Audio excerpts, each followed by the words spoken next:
આજ રોજ ખેરકાજૂદ ગ્રામ પંચાયતમાં 15મી ઓગસ્ટ દિવસ નિમિત્તે સરકારનો પરિપત્ર આવેલ કે આજે ખાસ ગ્રામ સભા છે. હવે સરકારના પરિપત્ર પ્રમાણે આજ દિન સુધી અમારી જેવા શિક્ષિત વર્ગને કે નોકરિયાત વર્ગને કે ગામના આગેવાનોને કે પછી ગ્રામજનોને સરપંચ દ્વારા કે પછી ડિપ્યુટી દ્વારા માહિતી નથી આપવામાં આવતા કે આજે ગ્રામ સભા છે. આજે 15મી ઓગસ્ટ હોવાના નાતે ગ્રામ લોકો શાળામાં ભેગા થયા ત્યારે ખબર પડી, જ્યારે કાર્યક્રમ 15મી ઓગસ્ટનો પૂરો થયો ત્યારે કે ગ્રામસભા આજે ખુલ્લી છે તો કંઈક તો હશે. આજ દિન સુધી ખેરકાજૂદ ગ્રામ પંચાયતની અંદર પંચાયતની સામે નથી કોઈ રાષ્ટ્રધ્વજ ફરકાવવામાં આવતો, નથી કોઈ રાષ્ટ્ર પર્વ મનાવવામાં આવતો, નથી સરપંચના માધ્યમથી કોઈ શાળામાં કે પછી ગ્રામજનોની ફાળવણી નથી કરવામાં આવતા કે 15મી ઓગસ્ટ કે 26મી જાન્યુઆરીના રાષ્ટ્ર પર્વ નિમિત્તે પ્રસાદ વિતરણ થાય એવું આજ દિન સુધી ખેરકાજૂદ ગ્રામ પંચાયતમાં આ સરપંચ નથી કરતો. આજે ખાસ ગ્રામસભા હોવાના નાતે ગ્રામજનોને કે પછી શિક્ષિત અમારી જેવા સંગઠનો, યુવા શક્તિ સંગઠનની અંદર જોડાયેલા વ્યક્તિઓને કે પછી શિક્ષિત વર્ગને સરપંચ અને ડિપ્યુટીઓ આ બંને મિલીભગત બનીને એ જાગૃત વ્યક્તિને ગ્રામસભા વિશે માહિતી નથી આપતા.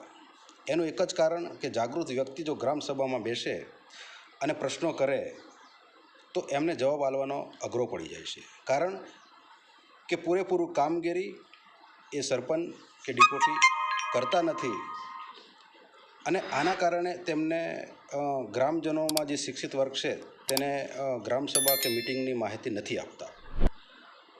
દેશ આઝાદ થયો 79 વર્ષ થયા, 8 દાયકા થઈ ગયા, છતાં પણ ખેરકાજૂદ ગ્રામ પંચાયતની અંદર સ્વતંત્ર પંચાયત બની નથી.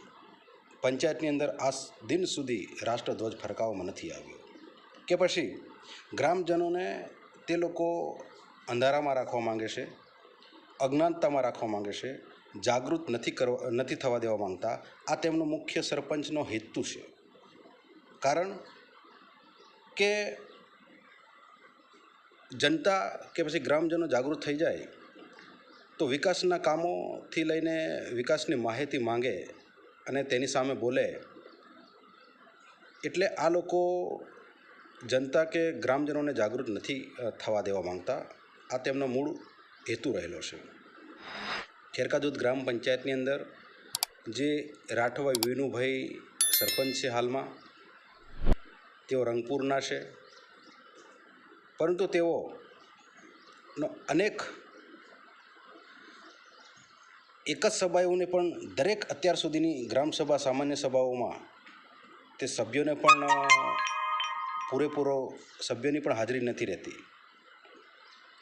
એટલે અમે આ વિડીયો દ્વારા એ જાણ આપીએ છીએ સમગ્ર ગ્રામજનોને કે ક્યારે જાગશે, ક્યારે શિક્ષિત યુવા વર્ગ બોલશે, પરંતુ જો ગામનો જ પંચાયતનો જ મુખ્ય વ્યક્તિ એટલે સરપંચ વડા જો લોકોને ગેરમાર્ગે દોરે કે પછી જાગૃતતાથી અજાણ રાખવામાં આવે તો ખરેખર આ ખોટું થઈ રહ્યું છે અને આની સામે અવાજ ઉઠાવવો જોઈએ. હું એક સામાજિક યુવા કાર્યકર્તા તરીકે અને ગામ વતી ગામનો સામાજિક નાગરિક તરીકે પણ આ કહી રહ્યો છું. સાથે સાથે યુવા શક્તિ સંગઠનનો એક કાર્યકર્તા પણ છું.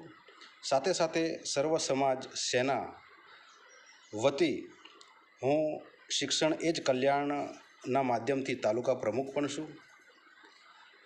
એક હોદ્દેદાર કે પછી એક જવાબદાર વ્યક્તિને પણ ખેરકાજૂદ ગ્રામ પંચાયતના સરપંચ ડિપ્યુટી એ જાણ નથી કરી શકતા કે જાણકારી નથી આપી શકતા. આ અમારા માટે દુઃખની વાત છે, અમારા માટે નિરાશાજનક ખૂબ ગંભીર બાબત અમે ગણીએ છીએ. એક શિક્ષિત નાગરિક હોવાના નાતે હું સતવંતસિંહ રાઠવા, યુવા શક્તિ સંગઠન કાર્યકર્તા બોલી રહ્યો છું. જય ભારત.